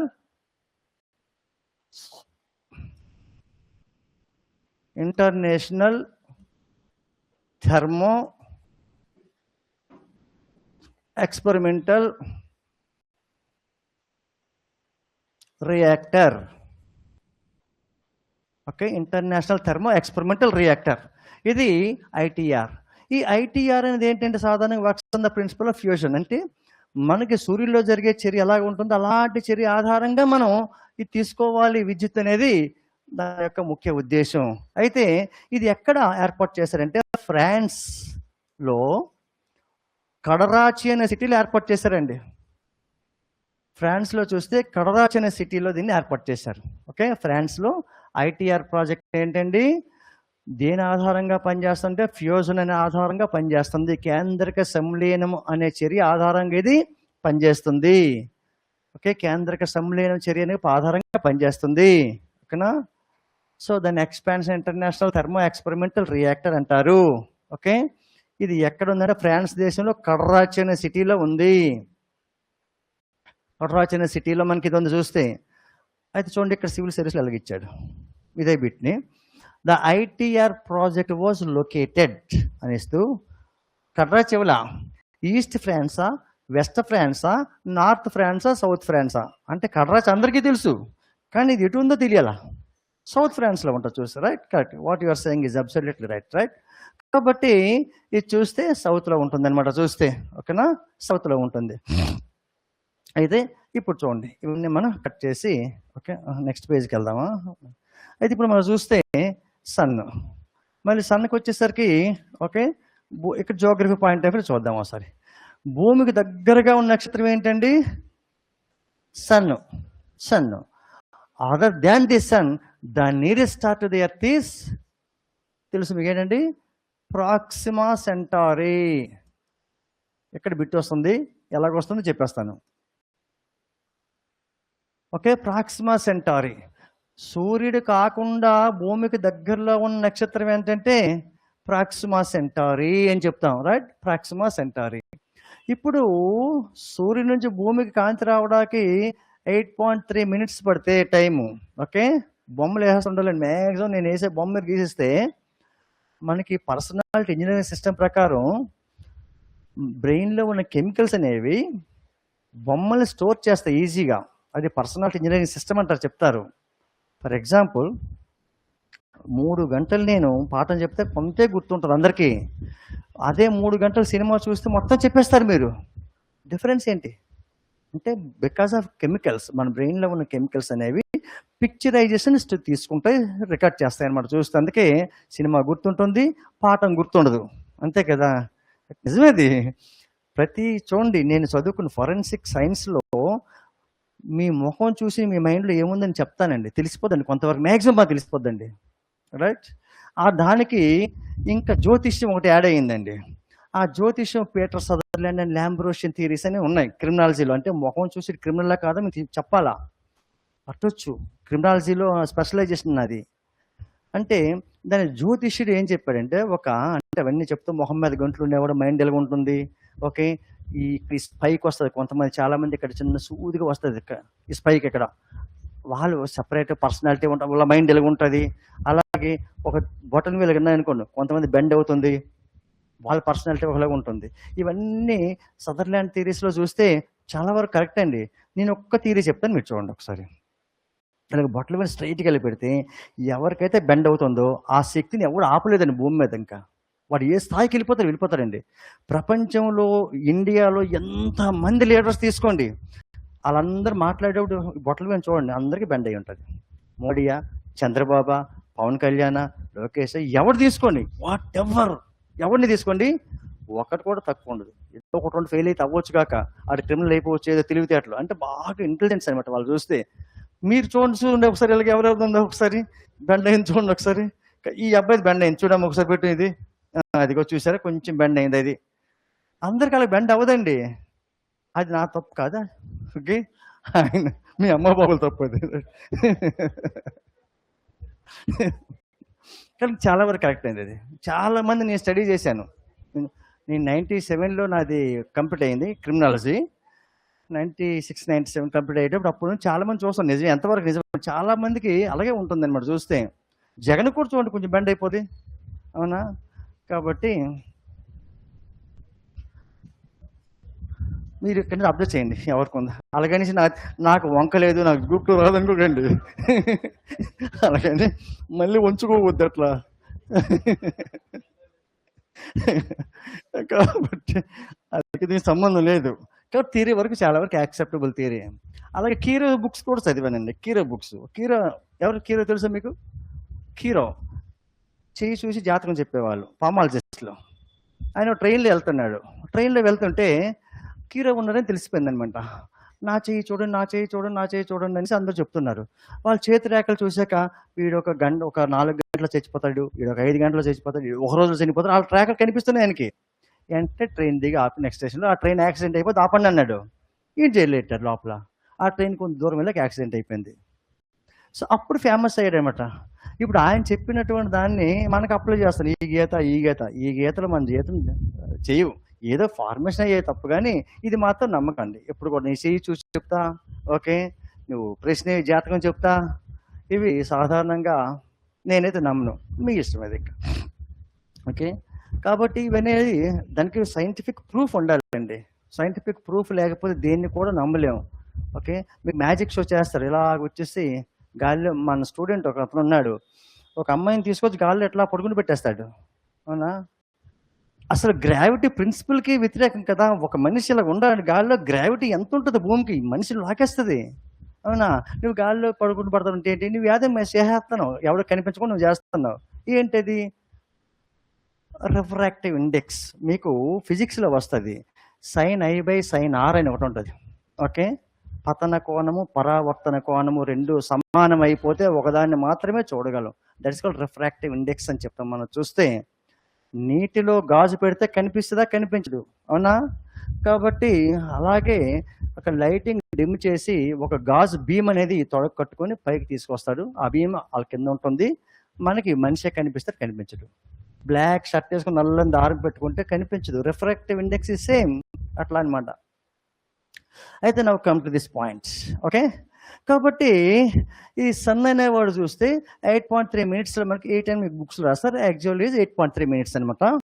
వస్తే ఇక్కడ మీకు 100% బిట్ ఇక్కడే వస్తుంది. ప్రాక్సిమా సెంటర్ నుంచి కాంతి భూమి రావడానికి ఎంత సమయం పడుతుంది, ఈ బిట్ ఒకటి కరెక్ట్ నోట్ చేసుకోండి.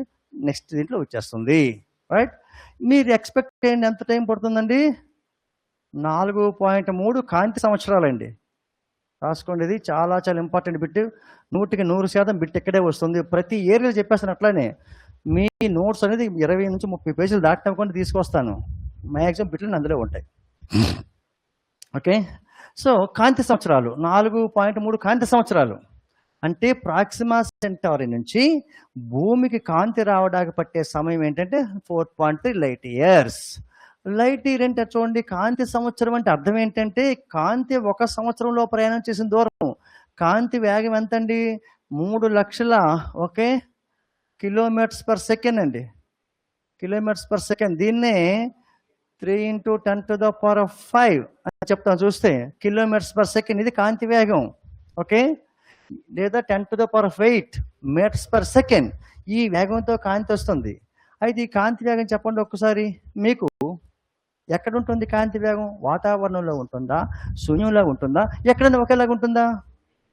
శూన్యంలో మాత్రమే పాసిబుల్. ఓకే, అట్మాస్ఫియర్లోకి వచ్చాక తగ్గిపోతుంది. ఎంత తగ్గుతుందో సార్? 0.03% తగ్గిపోతుంది అనమాట. రైట్, మనకి అవసరం లేదు. కాంతి అనే టాపిక్ లేదు కదా మనకి, వదిలేద్దాం. కాబట్టి ఈ వేగంతో కాంతి వస్తే ఎంతకాలం అండి? 4.3 సంవత్సరాలు ప్రయాణించాలి. అప్పుడు భూమి మీదకి వస్తుంది. అంటే ఈ రోజు కాంతిని మనం ఎక్కడ డిటెక్ట్ చేసామంటే అది ఎప్పుడు రిలీజ్ అయ్యి ఉండాలి? 4.3 సంవత్సరాల క్రితం రిలీజ్ అయ్యి ఉండాలి. అప్పుడు ఇక్కడ భూమి మీదకి వస్తుంది. అందుకే ఈ యొక్క దూరం ఉన్నటువంటి నక్షత్రాల దూరాన్ని ఆస్ట్రనామికల్ డిస్టెన్సెస్ అని చెప్తాం. కాబట్టి కాంతి సంవత్సరం దేనికి ప్రమాణం అండి? ఖగోళ దూరాలను కొలవడానికి ప్రమాణం వాడతారు. ఖగోళ దూరాలు, రైట్, ఆస్ట్రనామికల్ డిస్టెన్సెస్ అండి. ఓకే, కాంతి సంవత్సరం అనేది దేనికి ఉపయోగిస్తారంటే ఖగోళ దూరాలను కొలవడానికి ఉపయోగిస్తారు. Astronomical distances can be measured by light years. Astronomical distances. Astronomy అంటే ఏంటి? స్పేస్. ద స్పేస్ని అమెరికన్స్, యూరోపియన్స్ ఆస్ట్రానమీ అంటారు. రష్యన్స్ ఏమంటారండి? కాస్మాలజీ అంటారు. అందుకే యూరోపియన్ యూనియన్ అమెరికా నుంచి స్పేస్లోకి వెళ్ళేవాడికి ఆస్ట్రోనాట్ అంటారు. అదే రష్యా నుంచి వెళ్ళేవాడిని కాస్మోనాట్ అంటారు. మరి చైనా నుంచి వెళ్ళేవాడిని టైకోనాట్ అంటారు. ఓకే, అట్లాగే అనమాట చూస్తే. రైట్, కాబట్టి ఇది ఖగోళ దూరాలను కొలవడానికి వాడే ప్రమాణం ఏంటంటే లైట్ ఇయర్స్. ఓకే, కాబట్టి ఇక్కడ బిట్టాడుతో లైట్ ఇయర్స్ అని దేనికి ప్రమాణాలు అంటే దూరాలను కొలవడం ప్రమాణాలు, ఖగోళ దూరాలు. ఓకేనా? అయితే ఈ లైట్ ఇయర్స్ ఇంకా దగ్గరగా ఉంటే వాడతామని, ఇంకా దూరంగా ఉందనుకోండి దాన్ని పార్సెక్ అని చెప్తారండి. పార్సెక్ చూడండి, 1 పార్సెక్ ఈజ్ ఈక్వల్ టు సాధారణంగా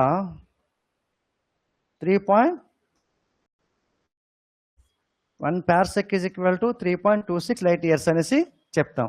ఓకేనా? 3.26 లైట్ ఇయర్స్. మీకు ఖచ్చితంగా బిట్ ఎక్కడి నుంచి వస్తుంది చూసుకోండి. It's very very important. ఇప్పుడు నెక్స్ట్ రాశారా? ఇప్పుడు మళ్ళా మన సూర్యుడి దగ్గరికి వచ్చేద్దాం. చూడండి, నెక్స్ట్ టాపిక్స్ అన్నీ ఇక్కడే కనెక్ట్ అవుతున్నాయి. ఇది ఎర్త్. ఇది సూర్యుల్లో ఫ్యూజన్ రియాక్షన్ ఆధారంగా మనకి కాంతి రిలీజ్ అయ్యింది. ఫ్యూజన్ రియాక్షన్ ఆధారంగా కాంతి రిలీజ్ అయ్యింది.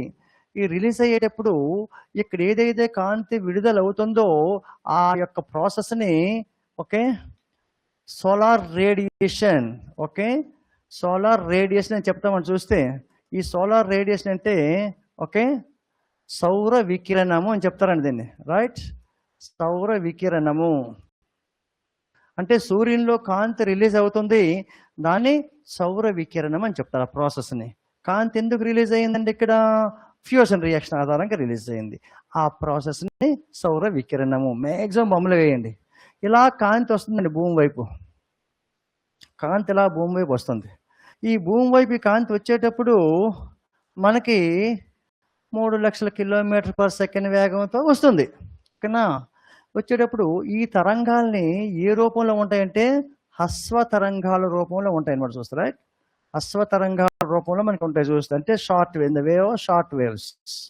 సాధారణంగా తరంగాలు అనేవి 2 రకాలుగా ఉంటాయి. ఒకటి longitudinal waves, 2 short waves. Okay, మన ధ్వని ఉందనుకోండి, అది లాంగిట్యూడినల్ వేవ్, దీర్ఘ తరంగాలు.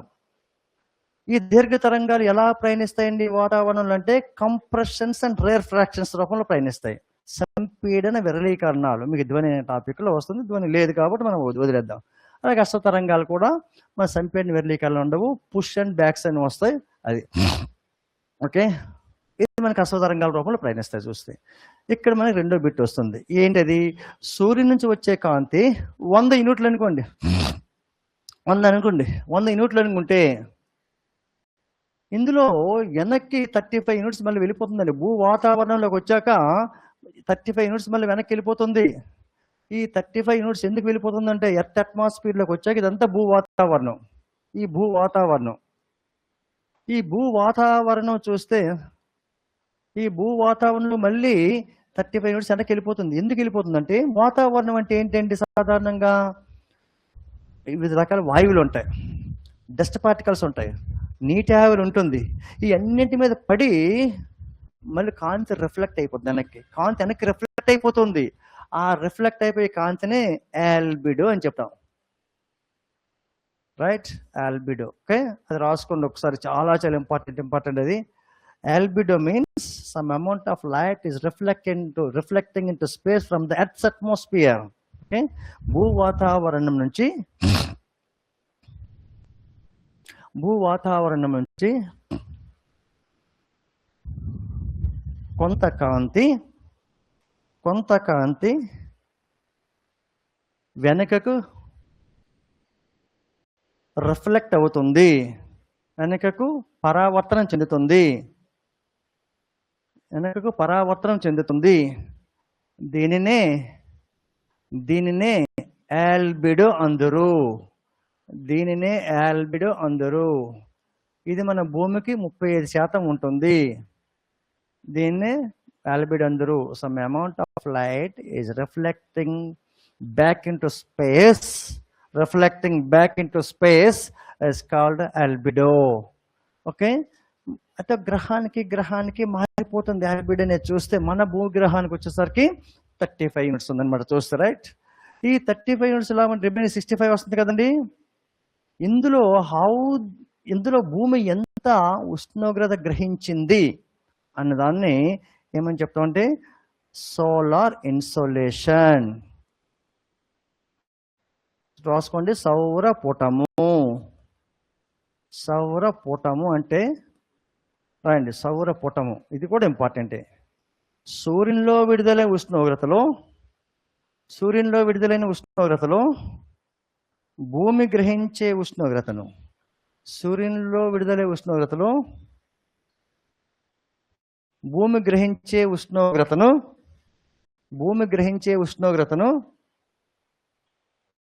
సౌరపుటము అందరు. సౌరపుటం ఇది మనకి శీతోష్ణ శాస్త్రంలో అదొక పాఠం, ఇది ఒక లెసన్, రైట్? ఆ లెసన్ ఇక్కడే ఇంట్రొడక్షన్ ఇచ్చేస్తాను. సౌరపుటం. సౌరపుటం అంటే ఏంటంటే సూర్యునిలో విడుదలైన ఉష్ణోగ్రతలో భూమి గ్రహించే ఉష్ణోగ్రత. ఇక్కడ రెండు బిట్లు ఉన్నాయి. ఇంత లెసన్ అంతా అనుకోద్దు, ఆ 2 బిట్లు లాగేస్తే వచ్చేస్తాయి. వస్తే వచ్చింది, లేకుంటే అక్కడే ఇస్తాడు, లేకపోతే ఇవ్వడింగా అని మరి అర్థమైంది కదండి. సూర్యునిలో విడుదలైన ఉష్ణోగ్రత భూమి గ్రహించే ఉష్ణోగ్రత. అయితే భూమి ఉష్ణోగ్రత గ్రహించిందా లేదని ఎలా చెప్తానండి? ఎలా చెప్పగలరు? How can you say whether this earth is received the temperature or not and how can you say? భూమి వేడిగా ఉంటుంది, నడుస్తుంటే భూమి వేడిగా ఉంటుంది, అవునా? రోడ్డు మీద నడుస్తుంటే భూమి వేడెక్కుతుంది, తార్ రోడ్డు వేడెక్కుతుంది అంటే ఉష్ణోగ్రత గ్రహించింది. మరి సాయంత్రం అయ్యాక ఏమైందండి? చల్లగైపోతున్నాయి కదా రోడ్లు, అంటే ఉష్ణోగ్రత గ్రహించిందని తెలియ విడిచిపెట్టేసింది అనమాట. ఓకే, విడిచిపెట్టింది. కాబట్టి భూమి అనేది గ్రహించిన ఉష్ణోగ్రత ఎప్పుడు కాన్స్టెంట్గా ఉంచుకోదు, తిరిగి విడుదల చేస్తుంది. ఆ భూమి విడుదల చేసే ఉష్ణోగ్రతనే మళ్ళీ భూ వికిరణం అని చెప్తామండి. మ్యాక్సిమం బొమ్మలు వేయండి. భూ వికిరణము, టెరెస్ట్రియల్ రేడియేషన్ అని చెప్తాం. భూ వికిరణము, terrestrial radiation. Okay, terrestrial radiation. ఈ టెరెస్ట్రియల్ రేడియేషన్ మీకు ఎక్కడ వస్తుందండి? ఈ టెరెస్ట్రియల్ రేడియేషన్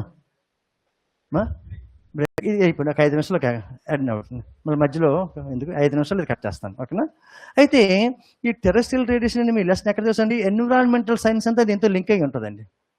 భూతాపం, గ్లోబల్ వార్మింగ్ అంటారా, క్లౌడ్స్, భూమి వేడెక్కిపోవడం, భూ వాతావరణం వేడిపోవడం కూడా దీని యొక్క కాన్సెప్ట్స్ చూస్తే, ఓకేనా? కాబట్టి ఈ టెరెస్ట్రియల్ రేడియేషన్ వల్ల మనకి భూమి ఉష్ణోగ్రత విడుదల చేస్తుంది, రైట్? అయితే ఇప్పుడు చూడండి, ఈ సోలార్ ఇన్సోలేషన్ అని చెప్పాం కదండి, ఇది చాలా చాలా ఇంపార్టెంట్ అండి. సౌరపుటము, సూర్యునిలో విడుదలైన ఉష్ణోగ్రతలో ఓకే భూమి గ్రహించే ఉష్ణోగ్రతని సౌరపుటం అని చెప్తాము. ఇది మర్చిపోతే బిట్టుపోతుంది మార్కు. అయితే ఈ సౌరపుటం అనేది భూమి వేడెక్కిందంటే ఎంత ఉష్ణోగ్రత గ్రహించింది అంటే ఎంత గ్రహిస్తుందంట? మనకి సూర్యునిలో 1 యూనిట్ రిలీజ్ అయింది అనుకోండి, అందులో 2000 మిలియన్త్ పార్ట్ భూమి గ్రహిస్తుందంట. మిలియన్త్ అండి, మిలియన్ అంటే 10 lakhs కదా, మిలియన్ 10 lakhs. కాబట్టి భూమి ఇది కూడా కూర్చోండి, సౌరపుటం చూస్తే ఎంత అంటే ఎంత. భూమి గ్రహించే ఉష్ణోగ్రతలో సూర్యునిలో విడుదల ఉష్ణోగ్రత భూమి గ్రహించే ఉష్ణోగ్రతనే సోలార్ ఇన్సోలేషన్ లేదా సౌరపుటం అని చెప్తాం.